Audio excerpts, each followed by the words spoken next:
They sent her in after the screaming stops, after the smoke clears, after the bolters fall silent, after the Imperium has already decided who mattered. She does not carry a chainsword. She does not shout prayers into the fire. She carries bandages. She carries data slates. She carries the weight of what comes after faith does its work. This is the Hospitaller, the healer of the Adepta Sororitas, the keeper of the living, and the one who counts the true cost of victory. Welcome back to Brush and Blood, where we paint not just warriors, but the ones who live with the aftermath. Today, we're painting the Hospitaller, the battlefield medic of the Sisters of Battle, and one of the most quietly important figures in the Imperium. As I paint her robes, med tools, and purity seals, we'll explore what a Hospitaller really does, why mercy still exists in the Imperium, the psychological toll of saving lives, and why she might be the most important model in your army. Let's get the paint flowing. Is a Hospitaller. A Hospitaller is more than a medic. She is a sworn guardian of life inside an empire built on sacrifice. Trained by the Order's Hospitaller, she moves through active war zones to recover, stabilize, and preserve wounded sisters, fallen commanders, critical personnel, and sometimes civilians. She carries surgical tools, combat drugs, stimulants, and relics, but her most dangerous trait is that she refuses to give up. Where others see acceptable losses, the Hospitaller sees a pulse, a breath, a chance. Why they exist. The Imperium understands war. It does not understand compassion. That's why Hospitallers exist. A wounded sister is still a weapon. A healed commander is still authority. A saved life is still useful. Hospitallers are permitted mercy because mercy preserves strength. But many Hospitallers come to believe something deeper, that saving a life is itself an act of faith. Lore story. After Greyshard Hive. They sent the Hospitaller in after Greyshard Hive went silent. The corridors were empty, not peaceful, just abandoned. She stepped over shattered weapons, past scorch marks, clawed into the walls, and bodies broken beyond recognition. Her auspex chirped softly. No survivors. She knelt beside the remains of an archoflagellant. Muscle spasms still rippled through ruined flesh. His heart had beaten itself apart. She checked the tag at the base of his skull. No name, only a number. She whispered a prayer anyway. Not because he could hear it, but because someone should remember he was once human. How a Hospitaller works. A Hospitaller works under fire. She seals wounds while bolters still roar. She injects combat stimulants to keep sisters standing. She makes choices no one else can. Who can be saved? Who must be stabilized? Who is already gone? Every action is a calculation. Hesitation costs lives. The tools of mercy. The Hospitaller's tools are precise, but what she does with them is anything but gentle. On the battlefield of Carthax Reach, a Dominion squad was nearly wiped out by autocannon fire. 3 sisters down, 1 bleeding out. Enemy fire still active. The Hospitaller didn't wait for cover.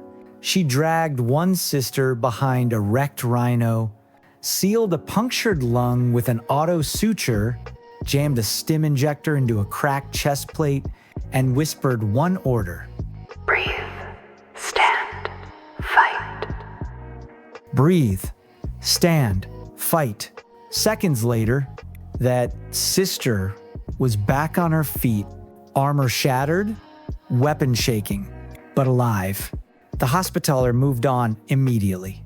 Because saving one life means another still needs her. Lore story. The miracle at Virex Basilica. The Battle of Virex Basilica was supposed to be a massacre. A chaos artillery strike collapsed the outer transepts, burying 2 full squads of battle sisters and shattering the main reliquary. Enemy forces pushed hard, believing the sisters broken. Canoness orders came down fast. Withdraw. Regroup. Fall back to secondary lines. But one Hospitaller did not retreat. Hospitaller Sister Elowen heard Vox signals coming from beneath the rubble. Weak, fading, still alive. Against orders, she entered the ruins alone. She crawled through smoke and broken stone, cutting through twisted rebar with surgical saws, dragging sisters free, one by one. Her armor was torn. Her med pack ran dry, so she improvised. She used combat stims meant for 3 sisters on 6. She tore purity seals into bandages. She used her own blood to keep an artery sealed. Above her, the battle raged. Below, she refused to let anyone die. When Chaos forces breached the nave, they expected wounded sisters to break. Instead, the Hospitaller emerged from the rubble, leading survivors back into the fight. Bolters rose. Faith ignited. The sisters countercharged. Not because they were ordered to, but because they could still stand. By the time the Basilica fell silent, Virex was still Imperial. Hospitaller Elowen collapsed moments later. She survived. When asked why she disobeyed orders, her response was recorded word for word. They were still breathing. The Canoness ruled it a miracle. The Hospitaller called it doing her duty. Pop culture and video game parallels. The medic class. If you've ever played a shooter, you already understand the Hospitaller. She's the medic support class. The battlefield-style healer, reviving teammates under fire, throwing down heals, keeping the push alive, while everyone else racks up kills. She doesn't top the scoreboard. She doesn't get the highlight reel. But without her, the line collapses. The objective fails. The squad wipes. Just like in games, the Hospitaller doesn't win battles with damage. She wins them by refusing to let the fight end. Real-world parallels. Combat medics, trauma nurses, and battlefield surgeons operate under the same impossible pressure. They treat wounds while chaos still rages. They don't save everyone. They save who they can. And those choices follow them forever. Hospitallers live that reality. Every battle, every deployment, every victory. Psychology of the Hospitaller, psychologists call it secondary trauma and compassion fatigue. The emotional damage suffered by those who witness suffering constantly, but cannot stop it. Real-world medics report replaying faces they couldn't save, remembering voices long after the noise fades, guilt over decisions made in seconds, exhaustion. No rest can cure. Hospitallers carry the same weight. They remember the living. They remember the dead. They remember the silence after the screams stop. They don't ask why the Emperor allows it. They just keep working. Because if they stop, more sisters die. The quiet burden. Unlike Repentia or Arcoflagellants, the Hospitaller survives the war. She remembers names. She remembers faces. She remembers screams. Victory fades. Memory does not. Her burden isn't dying for the Emperor. It's living with what that death required.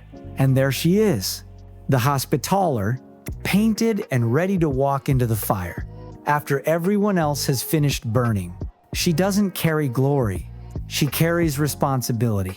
Fun fact, some Hospitallers record the final words of dying sisters and recite them during evening prayers, so no sacrifice is forgotten. Disclaimer, not all lore and facts may be 100% accurate. This is just fun storytelling as I paint and bring these minis to life. Next time on Brush and Blood, we shift from healing bodies to shaping belief itself. Join me as we paint the Imagifier, the living icon of faith whose presence alone can turn fear into fury and doubt into devotion.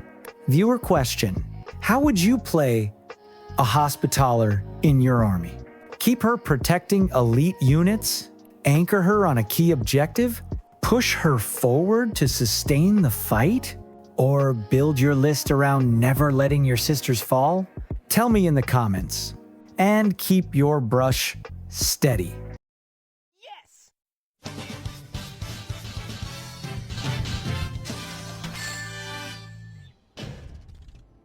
Not too bad.